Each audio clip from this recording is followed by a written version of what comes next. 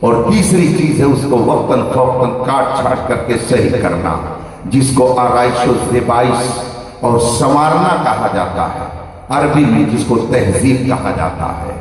اسلام نے اپنے ماننے والوں کو جو حکم دیا ہے وہ انہی تینوں میں منحصر ہے۔ ایک ہے بنیاد، ایک ہے عمل جس کو آپ شاخ کہہ دیجیے، ایک ہے تہذیب و تمدن۔ عقیدہ جو آدمی کے دل کے اندر ہوتا ہے، ہاتھ اور پیر میں عقیدہ نہیں ہوتا، عقیدہ دل و دماغ میں ہوتا ہے، یہ چھپا ہوا ہوتا ہے۔ جس طریقے سے درخت کی جڑ چھپی ہوتی ہے اور اس کی شاخیں دکھتی ہیں، ایسے ہی عقیدہ دل و دماغ میں چھپا ہوا ہوتا ہے۔ اور شاخوں کی طرح آپ سمجھ لیجئے اعمال کو، عقیدہ الگ ہے جیسے جڑ الگ ہے، شاخیں الگ ہیں جیسے عمل الگ ہے۔ ایک ہے عقیدہ، ایک ہے عمل۔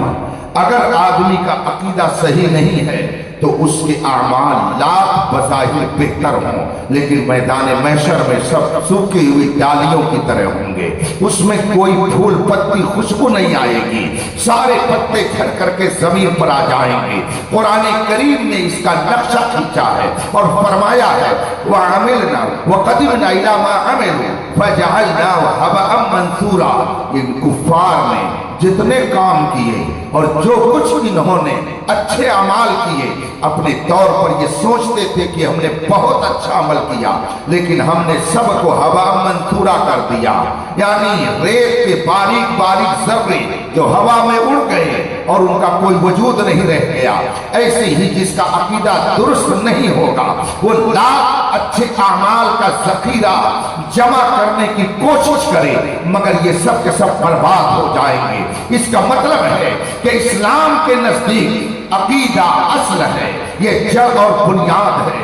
جب تک عقیدہ صحیح رہے گا، اعمال پھول پتی کی طرح خوشبو دیتے رہیں گے، اور اگر عقیدہ گڑبڑ ہو گیا تو جس طرح سے جڑ اگر ختم ہو جائے تو درخت کی شاخیں سوکھ کر کے پتے اس کے نیچے گر جائیں گے، اسی طریقے سے انسان کا عمل ہے۔ اس کا مطلب ہے کہ انسان کو پہلے اپنے عقیدے کی درستگی کے لیے توجہ کرنا ضروری ہے، عقیدے کے بعد پھر اچھے اعمال کا نمبر آتا ہے۔ روزہ ہے، حج ہے، زکوٰۃ ہے، نماز ہے، اللہ کے راستے میں اپنے آپ کو پیش کرنا ہے، یہ سب عمل ہے۔ نماز عقیدہ نہیں ہے، روزہ عقیدہ نہیں ہے، حج عقیدہ نہیں ہے، بلکہ وہ ایک عمل ہے۔ عقیدہ کوئی اور چیز ہے، عقیدہ الگ ہے، عمل الگ ہے۔ اعمال صالحہ جو آپ کرتے ہیں ان کو اعمال سے آپ تعبیر کرتے ہیں، یہ شاخیں ہیں، یہ برانچ ہے، یہ ڈالیاں ہیں۔ عقیدہ الگ، عقیدہ درست تو آپ کے اعمال کرامت، اور اگر عقیدہ گڑبڑ تو جتنے اعمال ہیں وہ سب کے سب برباد۔ عقیدہ اور عمل کے بعد تہذیب کا نمبر آتا ہے، یعنی ایک انسان کو معاشرے میں کیسے رہا جاتا ہے، اپنوں سے کیسے بات کی جاتی ہے، غیروں سے کیسے گفتگو کی جائے گی، آپ پہنیں گے کیسا، آپ رہیں گے کس طرح سے، آپ کا بال کیسا ہونا چاہیے، آپ کی داڑھی کیسی ہونی چاہیے، آپ کا کرتا پاجامہ کیسا ہونا چاہیے، آپ کا لباس کیسا ہونا چاہیے، آپ کے گھر کا رہن سہن کیسا ہونا چاہیے، اس کو تہذیب کہا جاتا ہے۔ آپ کی بولی کیسی ہونی چاہیے، آدمی جو ہی بولتا ہے فوراً سمجھ میں آ جائے گا سامنے والے کو کہ یہ بے پڑھا لکھا ہے، یہ پڑھا لکھا ہے۔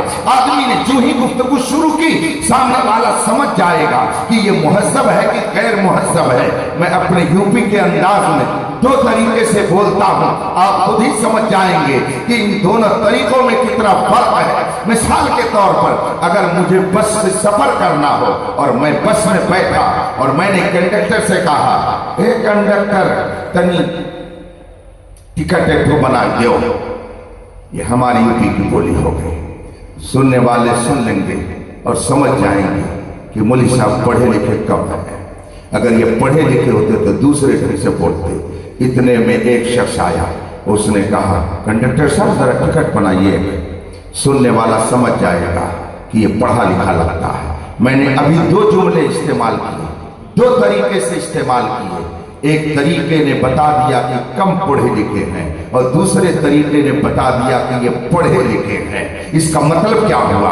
آدمی کی بولی سے پتا چلتا ہے کہ آدمی کی تہذیب کیسی ہے، آدمی کے اٹھنے بیٹھنے سے پتا چلتا ہے کہ آدمی کی تہذیب کیسی ہے، آدمی کی رفتار و گفتار سے پتا چلتا ہے کہ آدمی کی تہذیب کیسی ہے، ملنے سے پتا چلتا ہے، معاشرے میں اٹھنے بیٹھنے سے پتا چلتا ہے کہ آدمی کی تہذیب کیسی ہے۔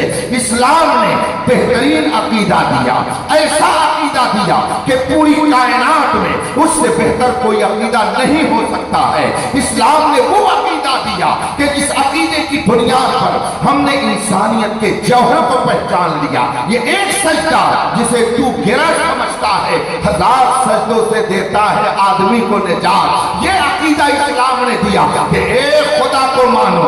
آج تو بہت سے ویل اپ ٹو ڈیٹ پڑھے لکھے ڈاکٹر انجینئر کہنے والے آتے ہیں ویڈیو پر، آتے ہیں وہ فیس بک پر، آتے ہیں واٹس ایپ کے ذریعہ، اور ان کا تعارف کرایا جاتا ہے۔ یہ کون ہے؟ یہ ایکس مسلم ہے، یعنی یہ پہلے مسلمان تھے، اب مسلمان نہیں رہ گئے۔ نام مسلمانوں جیسا اور نوجوانوں کے اوپر اثر ڈالنے کے لیے ان کو ایکس مسلم کہلا کر کے ان کا تعارف کرایا جاتا ہے، اور پھر بتایا جاتا ہے کہ یہ مسلمان تھے مگر اب انہوں نے اسلام چھوڑ دیا۔ اس کا مطلب کیا ہے؟ یعنی اسلام سچا مذہب ہوتا تو یہ ڈاکٹر صاحب کیوں اسلام کو چھوڑتے، یہ انجینئر صاحب کیوں اسلام کو چھوڑتے؟ اس طرح سے نہ جانے کتنے نوجوان صبح سے شام تک یا تو بدعقیدہ ہو جا رہے ہیں یا کچھ نہیں تو شک و تردد کا شکار ہو جا رہے ہیں۔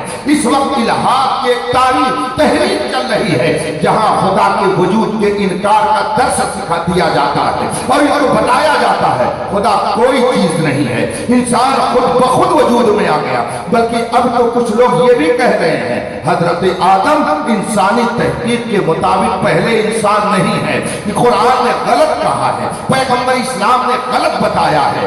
آپ کہتے ہیں مدرسوں کی ضرورت کیا ہے، آپ کہتے ہیں علماء کی ضرورت کیا ہے؟ مجھے بتائیے جب اسلام پر اس طریقے کے اعتراض ہونے لگے اور ہو رہے ہیں تو ان کا جواب کون دیتا ہے؟ کون ان کا جواب دے گا؟ اس کے جواب کے لیے کون میدان میں آتا ہے؟ آج دنیا میں ہزاروں مسائل پیدا ہو رہے ہیں، ان مسائل کو حل کرنے کے لیے کون ٹیم بیٹھتی ہے؟ کون لوگ ہیں جو جائز و ناجائز کا فرق بتا کر کتاب و سنت کی روشنی میں آپ کی رہنمائی کرتے ہیں؟ اس وقت اس طرح سے اضطراب اور بے چینی کی ایک لہر دوڑ رہی ہے کہ کوئی مسلمان کہلانے کے باوجود خدا کے وجود کا انکار کرتا ہے، کوئی رسول پاک پر تبرہ کرتا ہے، کوئی کہتا ہے ہم نہ سنی نہ وہابی، ہم تو مسلم ہیں کتابی۔ وہ کتابی مسلمان اپنے آپ کو بتانے کے لیے بے چین نظر آتا ہے۔ کوئی حضرت عائشہ صدیقہ پر تبرہ کر رہا ہے، کوئی عمر فاروق اعظم پر تبرہ کر رہا ہے۔ یہ ساری تحریکیں اس وقت پوری دنیا میں چل رہی ہیں تاکہ امت مسلمہ کے عقیدے کو برباد کر دیا جائے۔ اسی لیے امام احمد رضا نے آج سے تقریباً 150 سال پہلے فرمایا تھا، سونا جنگل رات اندھیری چھائی بدلی کالی ہے، سونے والوں جاگتے رہیو، چوروں کی آنکھ سے کاجل صاف چرا لے، یا وہ چور بلا کے ہیں۔ اگر آپ نے ان مدرسوں کو باقی نہیں رکھا، اگر آپ نے ان علماء سے اپنا رابطہ نہیں رکھا تو میں جو حالات دیکھ رہا ہوں آنے والی نسلوں کے اندر نہ ایمان رہ جائے گا نہ اسلام رہ جائے گا۔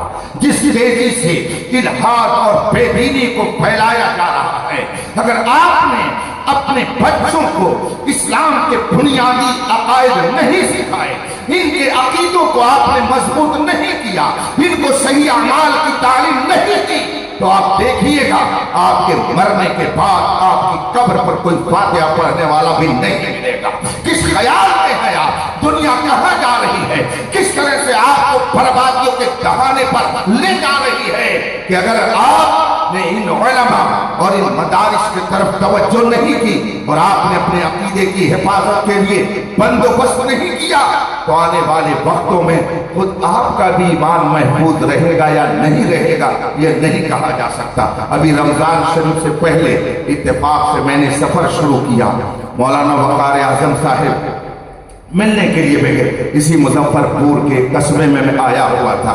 24 فروری سے لے کر میں نے تقریباً 17 مارچ تک ہندوستان کے مختلف صوبوں کا سفر کیا۔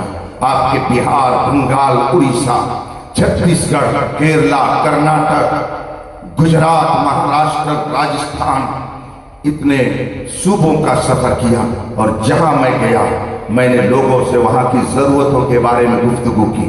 ان سے پوچھا آپ کے یہاں کے مذہبی حالات کیسے ہیں، آپ کا معاشرہ کیسا ہے، آپ کے یہاں نوجوانوں کی حالت کیا ہے۔ تو ایک بیماری کا تذکرہ سب نے کیا، سب نے ایک بیماری کے بارے میں بتایا۔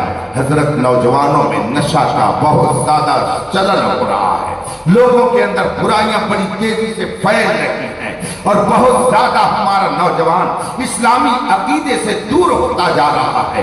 ان کے اندر اسلامی تہذیب، اسلامی ثقافت، اسلامی کلچر نہیں ہونے آنے پا رہا ہے۔ یہ اسلامی عقیدے سے دور، اسلامی اعمال سے دور، اسلامی تہذیب و تمدن سے دور، یہ سب طرف کے حالات یہ ایسے ہی نہیں بنے ہیں، اسلام دشمن طاقتوں نے یہ حالات بنائے ہیں۔ اسی سفر میں مجھے ایک صاحب ملے جن کا تعلق ایک بہت مشہور پارٹی سے ہے۔ انہوں نے مجھ سے کہا حضرت اگر آپ حضرات نے توجہ نہیں دی اور لوگوں کو آپ نے اسلام سے مضبوطی سے نہیں جوڑا، مدارس سے ان کا تعلق اگر مضبوط نہیں رہا تو آنے والی نسلوں کا ایمان سلامت نہیں رہ سکتا ہے۔ مجھے اس موقع پر ایک بزرگ کا واقعہ یاد آتا ہے۔ شعیب الاولیاء حضرت صوفی یار علی شاہ رحمۃ اللہ تعالی علیہ کا نام آپ نے سنا ہوگا۔ یہ براؤ شریف ادارے کے بانی دارالعلوم فیض الرسول ان کا ادارہ ہے۔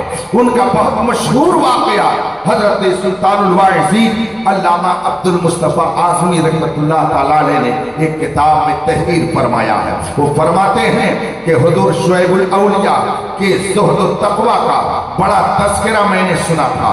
یہ آج سے تقریباً 60-70 سال پہلے کی بات ہے۔ اس وقت علامہ عبد المصطفیٰ اعظمی رحمۃ اللہ علیہ بھیمنڈی مہاراشٹر میں ایک ادارے کے اندر تدریسی خدمات انجام دے رہے تھے۔ وہ لکھتے ہیں میں نے سنا کہ شعیب الاولیاء کرلا بامبے میں آئے ہوئے ہیں۔ میری خواہش تھی کہ میں ان کا دیدار کروں۔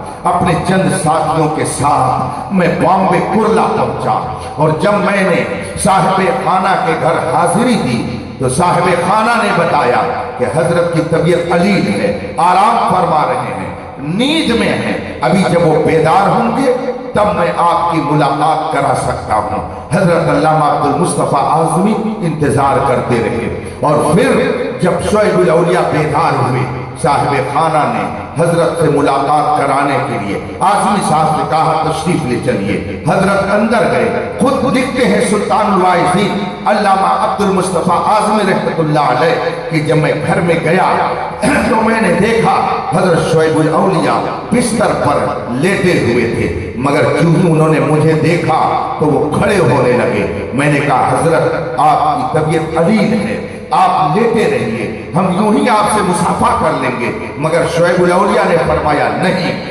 مولانا، میں آپ سے کھڑے ہو کر کے مصافحہ کروں گا۔